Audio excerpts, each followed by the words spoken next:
Assalomu alaykum, Xudxud kuzatuvchilari. Bugun mana 3-may yana bir obyektga kelganmiz. Ya'ni bu obyektga stadion qurilyapti. Mana shu stadionga Yevrosetka mahsulotlarimizni yetkazib bermoqdamiz. Bu joyda balandligi 4 metr holatda 76 turbadan ustunlar ko'tarilgan va mana shu ustunlarga Yevrosetka ya'ni balandligi 2 metr, uzunasi 2,5 metrlik setishni paneldan 2 qavat qo'ygan holatda stadionni o'rab bitkazilmoqda.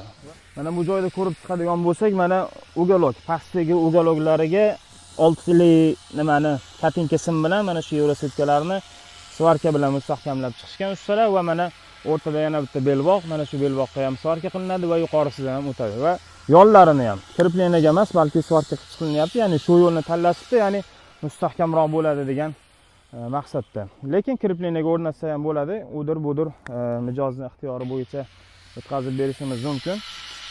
Murojaat qiling Xudxud setkaga, xudo xolasa ishlarni chiroyli qilib bitkazamiz.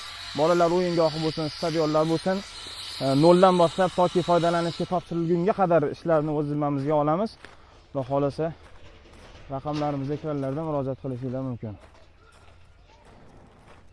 Shartnoma bor dedi, anaqa.